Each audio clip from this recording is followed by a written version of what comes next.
Tiago E V വീട്ടിലെ തന്നെ എത്രയോ നോക്കിയാലോ. Hi, welcome to chai with cars. So നമ്മൾ ഇന്ന് നോക്കാൻ പോകുന്ന ടിയാഗോ ഇ വിക്ക് 2 ബാറ്ററി ബാക്കപ്പാണ് വരുന്നത്. പക്ഷേ ബാറ്ററി പാക്കാണ് വരുന്നത്. ഒരെണ്ണം 19 കിലോ വാട്ട്സും ഒരെണ്ണം 24 കിലോ വാട്ട്സും. ഈ 19 റിയൽ വേൾഡ് ആയിട്ട് റേഞ്ച് കിട്ടുന്ന ഒരു 160+ ആണ്, 165 ആ ഒരു റേഞ്ചിലാണ് കിട്ടുന്നതെങ്കിൽ 24 കിലോ വാട്ട്സിന് 225+ ആണ് റിയൽ വേൾഡ് റേഞ്ച് കിട്ടുന്നത്. ഇത് ഞാൻ ടാറ്റയിൽ തന്നെ ചോദിച്ചിട്ട് അവരുടെ കസ്റ്റമേഴ്സിന് കിട്ടുന്ന റേഞ്ച് ആട്ടോ ഞാൻ ഈ പറയുന്നത്. ഓക്കെ, ഇതിനകത്ത് നമ്മൾ ഇന്ന് കൺസിഡർ ചെയ്യുന്ന 2 ഓപ്ഷൻസ് ആണ്. ഒരെണ്ണം ബേസ് വേരിയൻ്റ് ആയിട്ടുള്ള സ്മാർട്ടും ഒരെണ്ണം ടോപ്പ് ആൻഡ് വേരിയൻ്റ് ആയിട്ടുള്ള ക്രിയേറ്റീവ് പ്ലസും.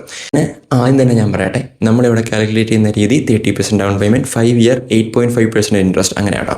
അങ്ങനെയാണെന്നുണ്ടെങ്കിൽ ഈ സ്മാർട്ടിന് ഓൺ റോഡ് വില വരുന്നത് 7.55 ആട്ടോ. അത് കോട്ടയത്തെ റേറ്റ് ആണ്. അതിൻ്റെ 30% എന്ന് പറഞ്ഞാൽ 2,30,000 റുപ്പീസാണ് ഡൗൺ പേയ്മെൻറ്റ് വരാം. അത് 5 ഇയറിലോട്ട് 8.5% ഇൻട്രസ്റ്റ് എന്നുള്ള രീതിയിൽ നോക്കിയാൽ 11,100 റുപ്പീസ്, 11,100 രൂപയാണ് നമുക്ക് മന്ത്ലി ഇ എം ഐ വരിക. അതിന് സപ്പോസ് 7 ഇയറിലോട്ട് നോക്കിയാലോ 8,550 റുപ്പീസാണ് ഇ എം ഐ വരിക.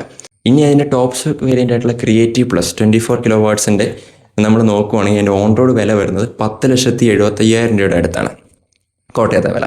അതിൻ്റെ 30% ഡൗൺ പേയ്മെൻറ്റ് എന്ന് പറഞ്ഞാൽ 3,30,000 രൂപ. ഈ 3,30,000 രൂപ ഡൗൺ പേയ്മെൻറ്റ് കൊടുത്ത് 5 ഇയറിലോട്ട് 8.5% ഇൻട്രസ്റ്റ് എന്നുള്ള രീതിയാണെങ്കിൽ 15,750 റുപ്പീസാണ് മന്ത്ലി ഇ എം ഐ വരിക. ഇനി സപ്പോസ് നമ്മൾ 7 ഇയറിലോട്ട് നോക്കിയാലോ 12,200 അടുത്താണ് ഇ എം ഐ വരിക. ഇതെനിക്ക് തോന്നുന്നു ഡെയിലി ഒരു 70 to 120, 130 കിലോമീറ്റർ ട്രാവൽ വരുന്ന ആൾക്കാർക്ക് ഏറ്റവും ബെസ്റ്റ് ഓപ്ഷനായിട്ടാണ് എനിക്ക് തോന്നുന്നത്. കാരണം വലിയ റേറ്റും ഇല്ല. സാധാരണ ഇ വികളൊക്കെ നോക്കുമ്പോൾ ഭയങ്കര റേറ്റാണ്.